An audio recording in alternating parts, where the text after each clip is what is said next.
Hey, it's Vadim. Couple of quick notes. The DIYRecordingguys.com website is officially up and running. Yay! You might think to yourself, all right, dude, I already subscribed to the podcast and I listened to it. What could I possibly want with a website? And first of all, thank you. Thank you for subscribing and listening. Really appreciate that.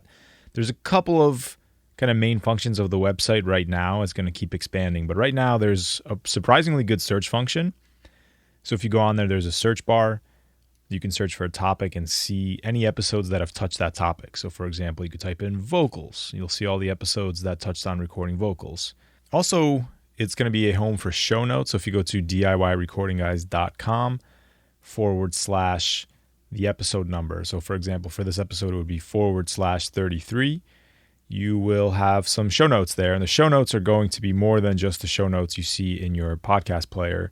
We're going to be putting kind of like mini blog articles about each episode. So for example, there might be pictures there if there's something to show, some visual component to it, screenshots, maybe audio samples, maybe a little write-up on what we did to elaborate on it. So I'm very excited about kind of introducing that because I think it's very cool to be able to see some of these things in text or visually for people who are listening. Finally, there's categories, so you can just browse by categories. We touch different topics on this podcast, anything from recording technique to promoting your music. So these are vastly different. We think they add value to our community, but you can browse there by any one of those topics. Finally, as I said last week, if you're making music that has heavy guitars in it, this is one of my favorite genres to mix. And if your mixes aren't sounding quite right, then there's a cool opportunity. You can go to my studio website, which is calmfrogrecording.com, and you can get a free test mix. No obligations. You go on the website, click the free test mix button, you fill out a little form. I send you a private link where you can upload your stems, and I'm happy to chat too via video chat if you want to talk about your project a bit.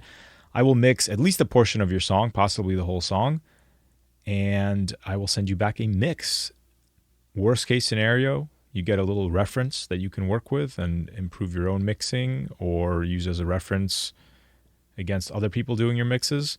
Best case scenario, we work together, make some cool tunes.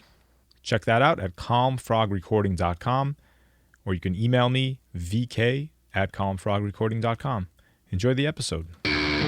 You're listening to the DIY Recording Guys podcast, your one-stop information source for DIY music production, with your hosts, Vadim Karaz and Benjamin Hall.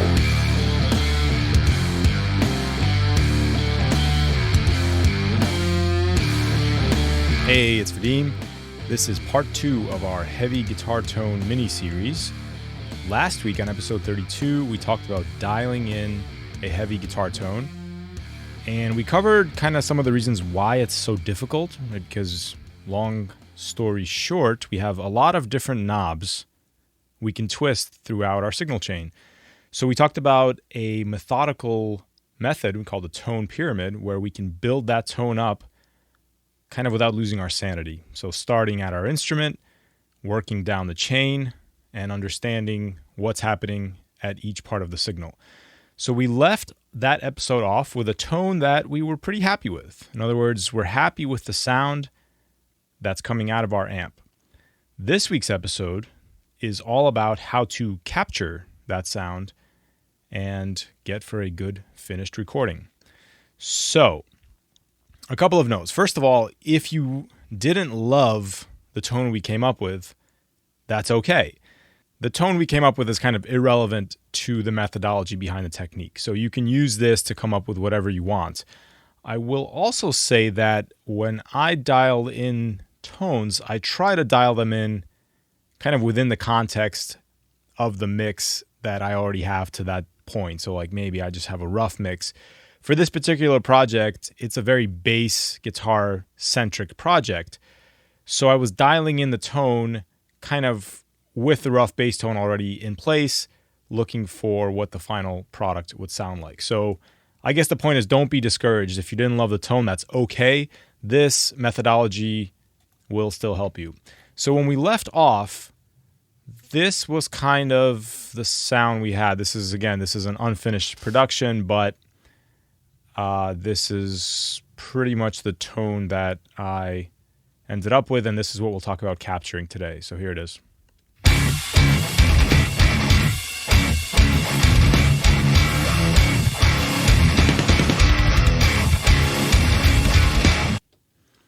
Okay, the first thing we're going to do is take a microphone, whatever microphone we have, but we'll talk about some different types, and we're going to put it in a very specific spot in front of our amplifier. So a preference typically for loud amps is a dynamic microphone. There's no rules here, but arguably the most classic guitar amp microphone of all time is the Shure SM57. And this is a very popular choice for a number of reasons. One is it's incredibly affordable. This microphone still retails for like $100 new. It can handle very high SPL or sound pressure level, which is great for loud amps. It sounds good. I mean, really, I think I've said this before, but the kind of saying is that if you can't get a guitar amp to sound good with an SM57, you're not going to get it to sound good. So there's a lot of different choices out here. I would encourage you to start with a dynamic microphone, whatever dynamic microphone you have on hand. But if you don't have a SM57 and you're looking to pick up kind of a very versatile microphone, that's a good one to get because it's good on a lot of different sources. It's also one of the most famous snare drum microphones of all time, both for snare top and snare bottom. It's also useful on vocals. You can use it on vocals. It's pretty much the same mic as the Shure SM58. You can use it on a bass guitar amp. You can use it on your toms. You can use it in a lot of different applications. So it's a very versatile mic to have. So that's usually the one I like to start with. The next thing we'll talk about is our speaker cabinet. So your speaker cabinet may have anywhere from 1 to, 8 speakers in it if you're working on with a bass guitar cab. And you'll want to kind of take some time to see which one of those sounds best. Now, this is going to take you a little bit of time, but it's worth doing. And the way you would do this is take your SM57 and basically put it in the dead center, I would recommend as a starting point, in the dead center of the speaker. Like pick one speaker. Let's say you have 4 speakers, you have a 4x12 cabinet, pick the top left speaker, put the SM57 directly in the center of that speaker, maybe I like to start with about a fist width away, but you can just, as long as you're consistent, you could pick any distance away and record something.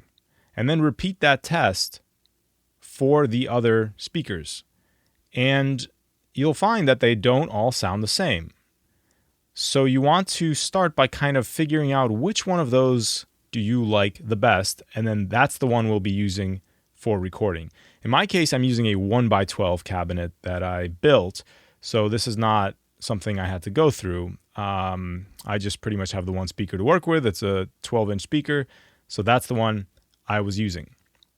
I like to use things like quote-unquote fist width when I'm doing stuff with mic techniques, because using things on your body like my right fist, for example, that is a pretty fixed width, right? So I can use that consistently in any situation to kind of get a good starting point. And so I recommend you figure out something that works for you. Maybe it's like the width of 2 fingers, whatever, the palm of your hand, whatever you want to choose there. But it's nice to have these kind of go-bys that you can consistently call upon. Okay. Now let's talk a little bit about the sound coming out of the speaker. If you picture a speaker, if you're looking directly at it, you can kind of see 2 circles, right? You see a small circle in the center, and then you see kind of a larger circle, which is the edge of the speaker on the outside. And if you can't see this, then take a flashlight, shine it directly into your amp grill, and you should be able to see this on your speaker. Now, if we picture the different parts of the speaker, they will sound differently at a different radius away from the center. In other words, if we put the microphone directly into the center of the small circle, which is the dust cap, you will get a different sound than if you slide that microphone 2 inches in any direction. 2 inches to the right, 2 inches to the left, whatever. So for now, let's think about it in terms of it's being symmetrical. So it doesn't matter whether you slide the mic to the right or to the left. Let's just talk about the radius of the microphone away from the dead center of that speaker. So you can picture this here by using kind of like a shading scheme in your mind. So pretend that the dead center of the dust cap, so the very, very center here, is a bright color white, okay? And then as you move outward radially, you get kind of darker, darker, darker. You get into shades of gray, shades of gray, shades of gray, and all the way out at the very edge of the speaker, you have black. Think of this as the description of the tone you're going to get. So at the very, very center of the speaker, you will get a very, very bright tone. And as you move outward, away from the center, in any direction, the tone will get darker and darker and darker. And this is going to be the first parameter we play with. How far away from the center do we want our microphone? So the first thing you can do is take a recording of that microphone in the dead center position, which you may have already done in the previous exercise. So again, I like to start with one. I close my fist and I put the microphone on one end of the fist and I put the other end of the fist against right against the speaker grill, and that's my starting distance. We'll adjust that later, but for now, let's start with that distance and put our microphone directly in the center and see what kind of sound we get. The next position we're going to try is at the kind of edge of the dust cap. So at the very edge of the small circle inside your speaker, we call that the edge of the dust cap. And we should, as we just discussed, we should get a little bit of a darker tone there. And we're just going to see what those two things sound like. Now, I will give you right away a third option here, which is probably the most popular option, and it's one that I actually use as a typical starting point, which is where, let's just recap. We have position 1, dead center. We have position 2, where we've just slid the mic over to the edge of the dust cap. Position 3 is going to be very similar to position 2, so our mic is still at the edge of the dust cap, but we're going to rotate it 45 degrees so that it's at the edge of the dust cap, but it's facing back towards the center of the dust cap, if that makes sense. And I'll put some pictures up of this in the show notes. That is a very popular starting position.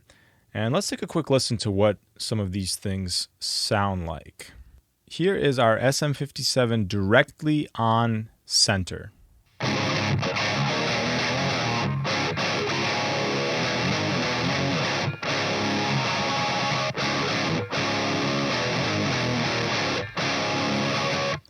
And you can hear right away it's kind of very bright and very fizzy, which is one of the things that we will fight with having an SM57 and having a high gain tone dialed in.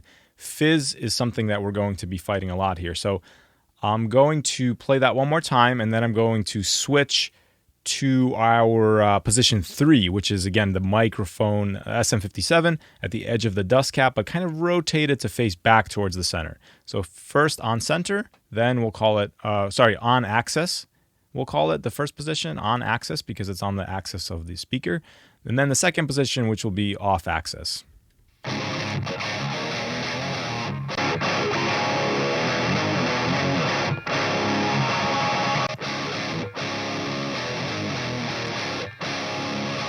I'm going to make that on-axis microphone a little bit louder so we get a little more of a level match here. All right, so starting with on-axis.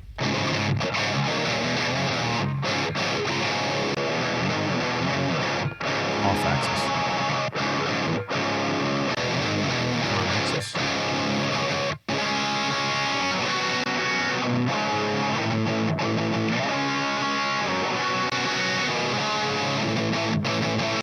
Especially at the end there when I kicked back when I turned on to the on-axis mic, you can really hear that fizz come back in. Let me play that quickly one more time.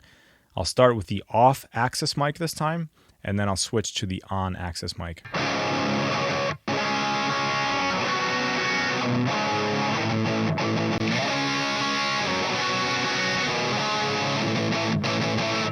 So you can hear there, much kind of brighter, much more aggressive, and honestly, it's almost too much so. It's almost too fizzy and too bright, which is why off-axis tends to be a popular choice when recording high gain amps. So if you're using one microphone, this is where you would start. You could even move the microphone farther and farther off center if you want to get a darker and darker tone. Okay, so that would be our starting point, is understanding what the on-axis mic sounds like, then understanding what that off-axis mic sounds like, and then continuing to play with that radius, so how far away the microphone is from the center, to get the desired level of, darkness to brightness ratio. Okay, once we have that position dialed in, so once we say, okay, this is bright enough or this is dark enough, the next thing we're going to listen for is kind of low-end boominess.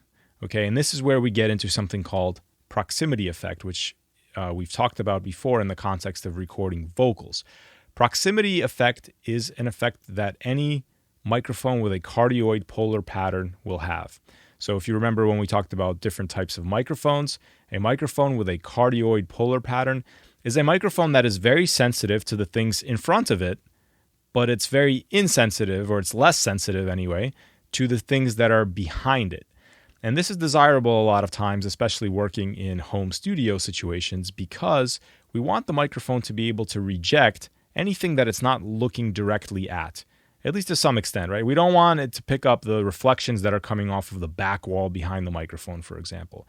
So very commonly, the microphones we use have this cardioid polar pattern. The other way to think about it is kind of like a flashlight, right? If you picture you're in the dark, you turn on a flashlight, that flashlight is shining on a spot on a wall. The very center of the flashlight beam will be very bright, and then it'll get kind of dimmer and dimmer and dimmer towards the outside, and then behind the flashlight, it's really not shining any light at all. That's a nice analogy for a cardioid microphone, or a microphone with a cardioid polar pattern. So a Shure SM57 is a microphone with a cardioid polar pattern, and so are many other dynamic microphones. When you have a microphone with this kind of polar pattern, you get something called the proximity effect. And the proximity effect just means that the closer the microphone is to the source, the sound source, the more bass response you will have, or the boomier it will get.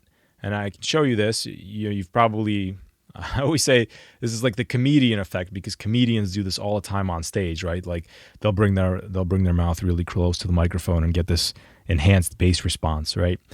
So this is something we have to be aware of when we're recording guitars. And what we're going to listen for is just how boomy is the sound, or let's just think about it in terms of bass. Pretend it's a bass knob. And you have to figure out, do I have too much bass or not enough bass? And then it's very simple from there. We say, if we have too much bass, we're going to move our microphone a little bit farther from the amp. If we want more bass, we're going to move our microphone a little bit closer in towards the amp. And when we say a little bit, I really mean a little bit. I'm talking like, half inch, maybe even quarter inch. Small adjustments make a huge difference here. So we want to kind of be a little bit methodical here with this selection. So if you're recording heavy guitar amps with one microphone, this is the technique you would use, right? You start on axis, see what that sounds like, and then start moving your microphone away at a fixed distance until you get the kind of brightness to darkness you want. Then we're going to listen for bass response. And if we want kind of a boomier sound, we're going to move the microphone in a little bit towards the amp. If we want a less boomy sound, we're going to move the microphone out away from the amp a little bit. All right, so that covers our one mic technique, and you can get very good results with this. I will say another thing. There's a very cool video that Ben actually showed me from Nolly Getgood of Periphery, where he talks about another parameter. So to this point, we've talked about, hey, the only thing that matters is how far away your microphone is from the center of the speaker, right? If you're farther from the center, you get darker. If you're closer to the center, you get brighter. If you've looked at your speaker, you may notice that there's two little kind of blobs there for the wiring terminals. There's two wires that run to the speaker coil. Those are the wires that are providing the electricity to that coil to be able to move the speaker back and forth. Well, where those wires terminate in the coil, there'll be like two glue blobs that you might see when you look at the center of your speaker with a flashlight. And what Nolly found through playing around, because he is freaking meticulous and he's also kind of the man, is that if you put your microphone on the glue blobs, you will even get kind of a more, not darker sound, but you'll get, there's a little bit more damping where those glue blobs are, and so you'll get kind of a slightly less fizzier sound. So that's another thing to try, because those glue blobs will ultimately be basically where we talked about our position 3, or kind of like at the edge of the dust cap.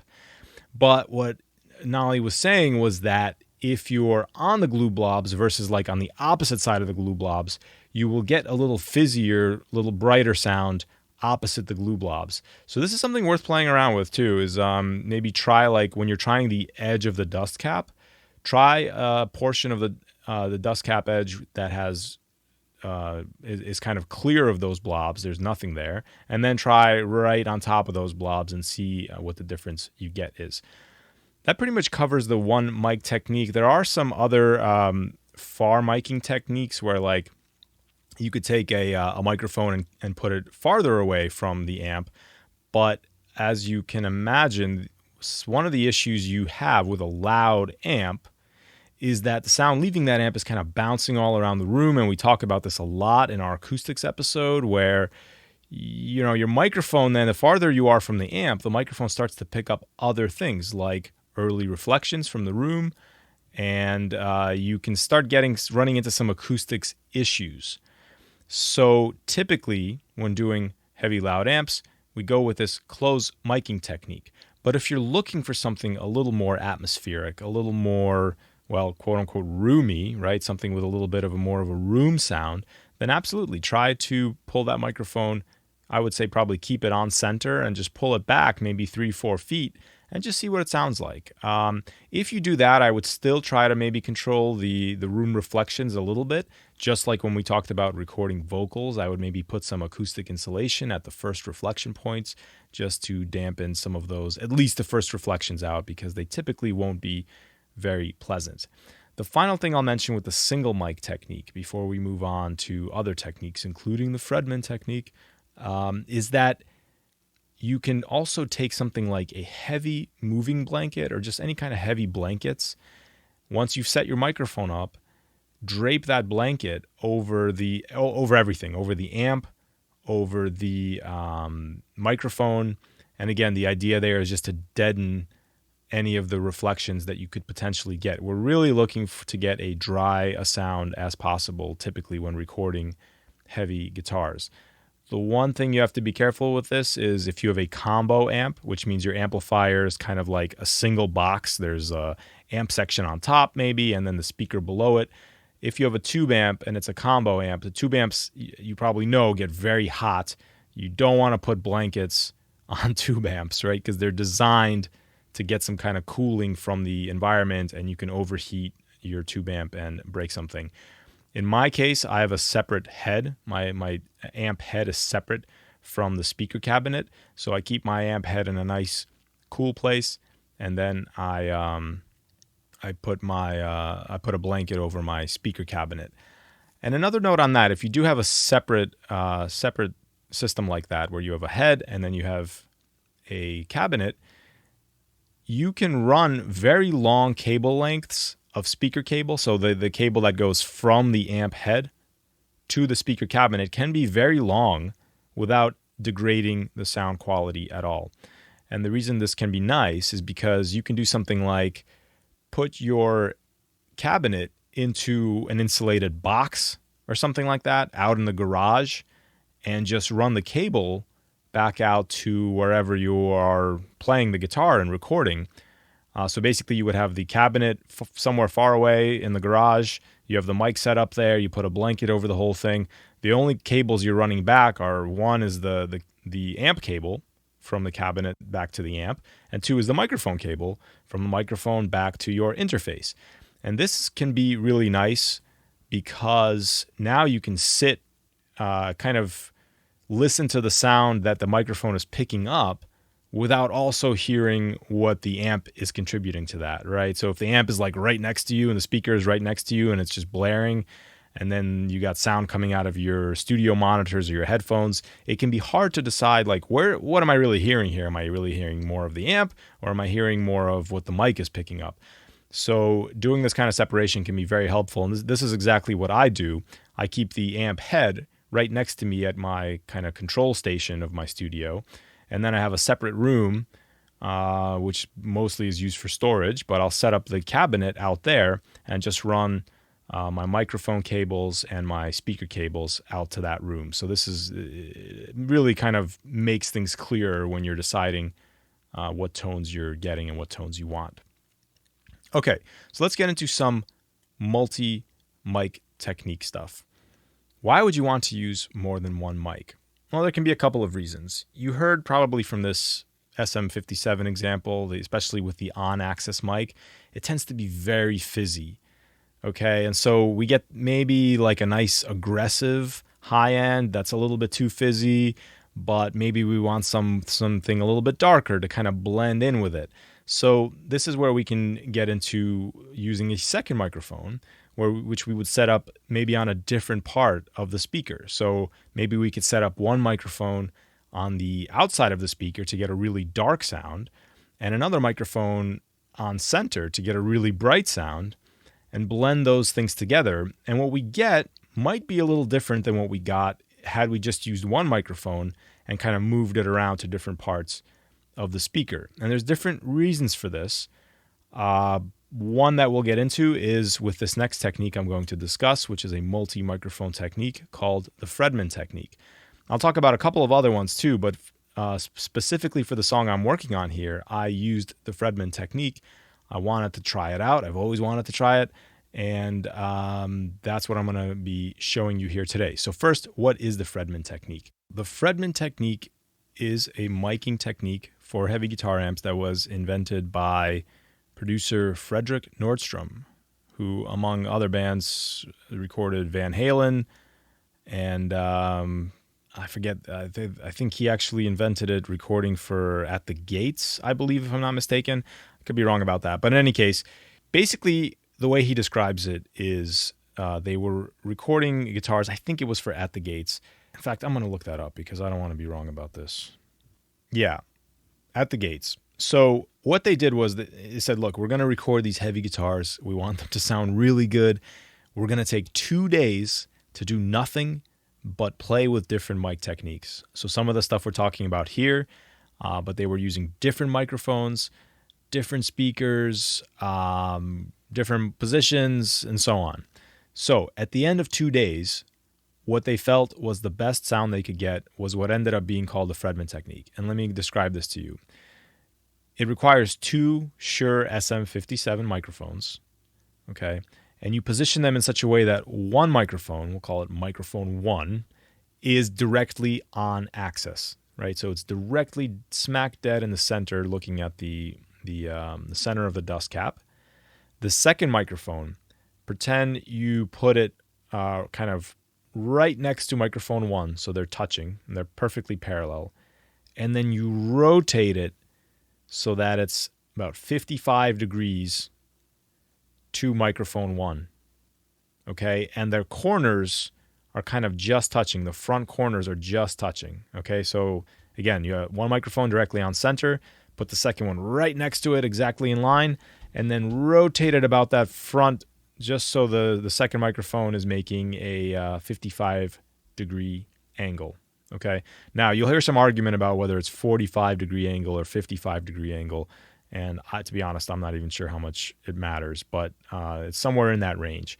So you kind of picture like, it almost looks like a check mark, okay? And so the idea is that one microphone is on center. We already know what that sounds like. The second microphone, on axis. The second microphone is kind of off axis, right? It's all a little bit off to the side. It's not looking directly at the center. And you may say like, okay, well, what is the advantage of this technique? Well, you'll hear as I play in a second that there's an interesting thing that happens when you combine these two microphones, when you combine the sound of these two microphones. Both microphones are pretty close to the center of the dust cap, and both sound kind of fizzy. They have that kind of high-end, like I describe it as the sound of paper being ripped, right? They have that kind of high-end fizz that's not desirable. But when you combine them, you actually get a little bit of this comb filtering effect where some of those high fizzy frequencies are canceling out. Okay. And so right away you get kind of a smoother distortion. It's a really interesting technique. If you play either microphone on its own, as we're going to do here shortly, you'll hear kind of a fizzy sound or a sound that's too fizzy. But when you combine them, when you blend them together, that fizziness kind of goes away and you're left with a really nice, smooth sound. I'm going to play you this. Here is the on-axis microphone.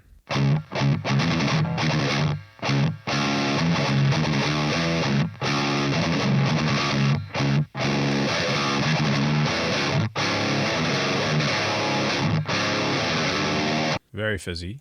Here's the off-axis on the Fredman technique.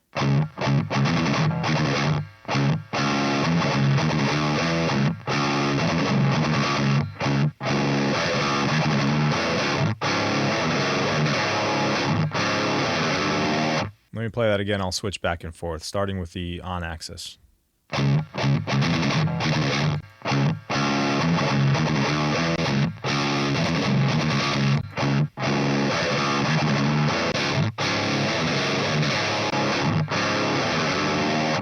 So they're definitely different, right? The off-axis is not quite as bright and fizzy, and it also gets kind of like a little bit of a warmth mid-bump to it that gives it a little more thickness, I would say. But they're still both too fizzy for my taste. Watch what happens when they are combined.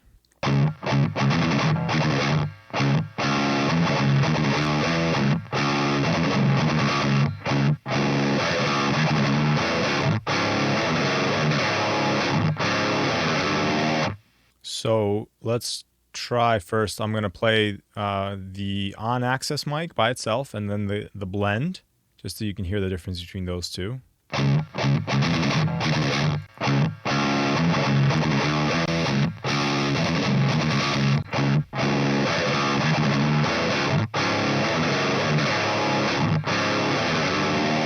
Clearly the blend is way less fizzy. Now check out the off-axis versus the blend.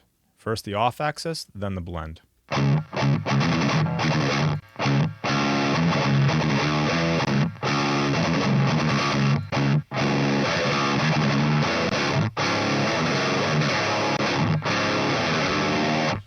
Very interesting, right? Also less fizzy than the off-axis. So it's a crazy type of thing where like we have two microphone positions that are both fizzy by themselves, and when we combine them, we get something that's actually less fizzy. And this is because of that phase cancellation technique.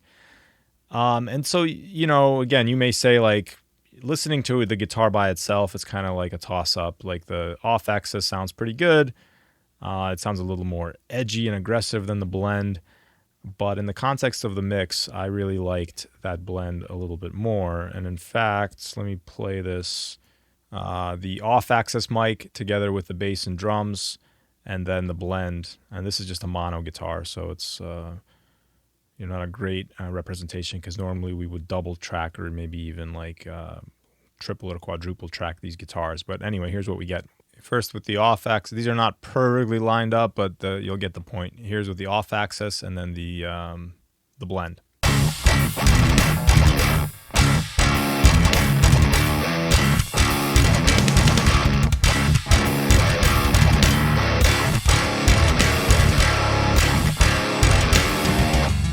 I'm going to do it one more time. So I'm kind of switching every time a measure ends.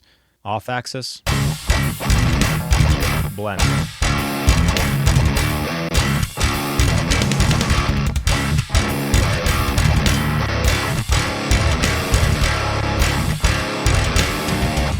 So you can hear that the blend is smoother and kind of creamier a little bit.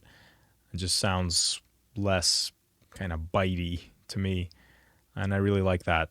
So within the context of the Fredman technique, I thought to myself, okay, let's play around with this even more. And I did a couple of different tests. So I'm not going to play all of them for you, but I'll just give you an idea of kind of how I went about this and some things that you can try if you're curious about this. So I did position, what I called position 1, was with the Fredman technique. The center mic was directly on axis, and both mics were basically as close to the amp grill as they could get when I was doing all of these tests. And so with that that's the prototypical Fredman position. I thought that my tone was still a little too fizzy, even blending the two microphones together. Now, you might say, well, like, can't you go back and adjust something on the amp? It's like, yeah, absolutely I could. But I was just trying to see what I could do just with the technique, just so I could know and understand for future reference. So then I tried the same thing, but I slid the whole both mics over. And by the way you can do this with just two microphone stands, just setting up the microphones as I described. But you can actually buy a Fredman clip, which is what I have, which this clip gives you basically nice and easy angle alignment of the two microphones. So it's picture a clip that holds two microphones, okay? One it holds at a direct angle and one at a 45 or 55 degree angle, depending on which clip you buy. And then that whole clip can be mounted to your microphone stand, which is really nice and easy because you don't have to worry about like setting up two stands and getting them to be perfect and then one stand gets bumped or something like that. So with that, I was able to then move the whole assembly over so that the center mic was actually at the edge of the dust cap. And basically I'm referencing all these positions off of that center mic. And that one I thought was a little too muddy. There wasn't enough definition. Let me just play you those two in case you are curious. Here's position 1. So this is the prototypical Fredman technique.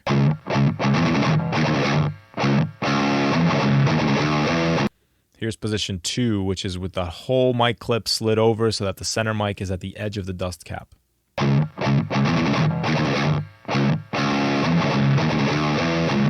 They both sound nice, but here's them back to back. 1, 2.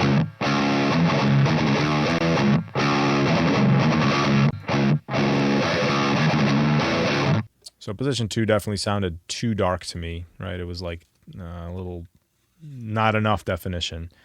So then I tried position 3, where I did like the average between positions 1 and 2, basically with the center mic kind of like halfway between the center of the dust cap and the edge of the dust cap.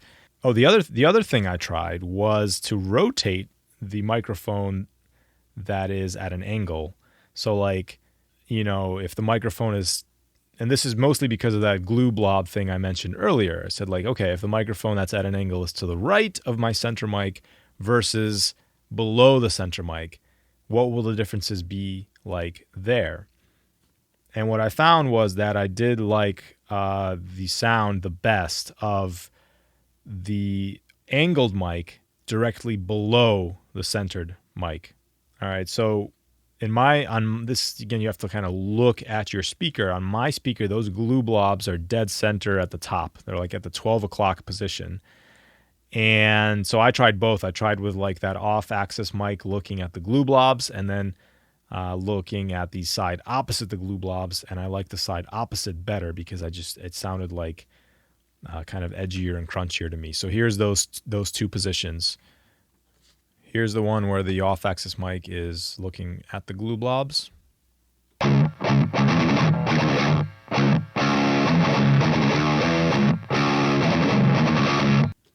And here's where it's looking opposite.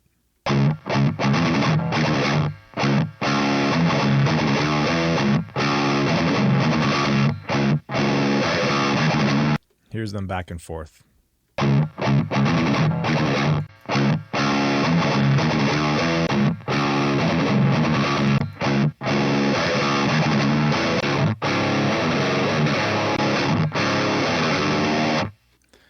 Big difference, right? For something that doesn't seem like it should be such a big difference. And I like that result the best. I like that last result I played there the best. Let me see my other notes here. My final position that I thought sounded the best, and again, I wouldn't just try this. I think you're going to have to go through this type of experiment if you really want to zoom in on what's best. But for me, what was best was Picture our Fredman clip. So we have our two SM57s. The center one was in the halfway point between the dead center of the dust cap and the edge of the dust cap. And again, the dust cap is that smaller circle that you see in the center of your speaker. So I'm halfway between the center and the edge of the dust cap, and my angled microphone is at the 6 o'clock position. So it's directly below the straight microphone. Okay. That's what I thought sounded the best. And I tried 8 different positions of this. So here is that final sound that I thought sounded the best.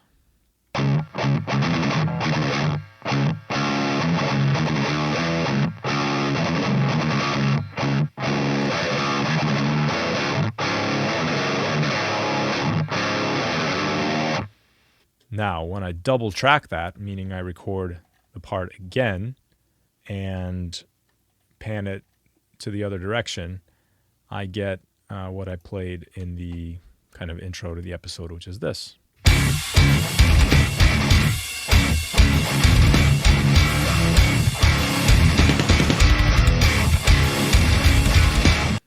And I was pretty happy with that. Ultimately, I've tried different microphones on my cabinet over the years. Another one I like a lot is a D112, which is a kick drum mic, and it gets kind of a really scooped sound, so there's like not a lot of mids in it, but it can sound pretty cool to blend with another microphone. I've tried some condenser microphones, which tend to be a little too fizzy for me, and plus I just for some reason don't like the idea of putting my nice condenser microphones out in the garage in front of a screaming guitar amp, even though they can take it. They can take the SPLs. But yeah, something about, the SM57, how durable it is, how versatile it is, and how it kind of gives you some of those edgy characteristics you're looking for on heavy guitars, just seems to work really well for me.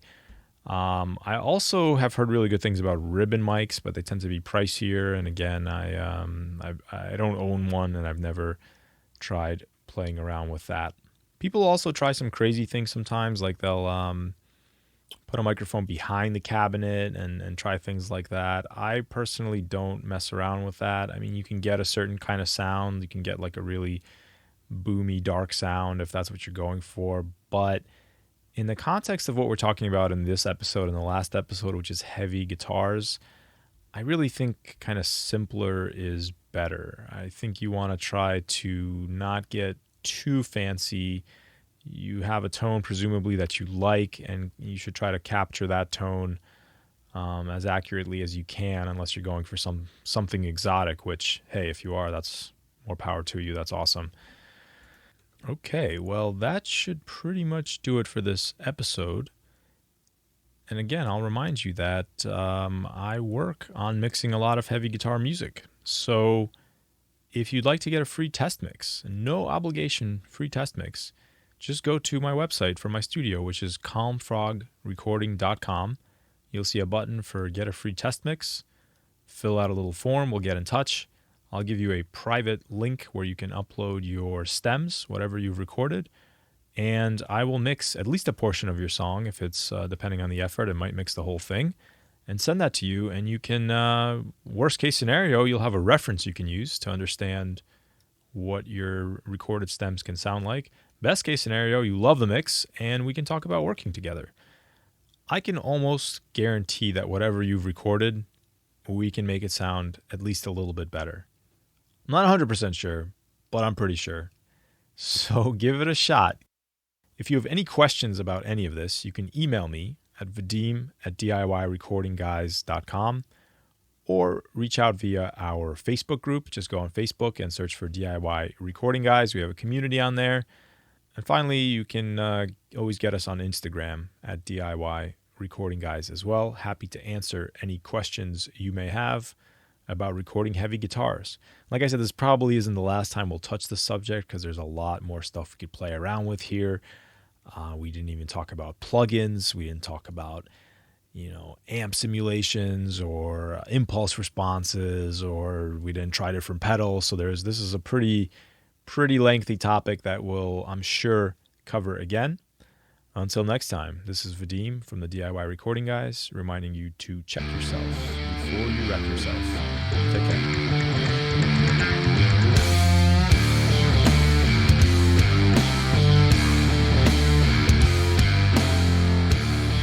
If you're enjoying the podcast, take a minute to leave a rating wherever you like to listen to it, or share it with your friends on social media.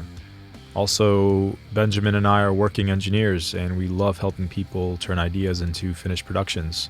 So if you're interested in working with one of us, or just want to discuss a project you're working on, reach out.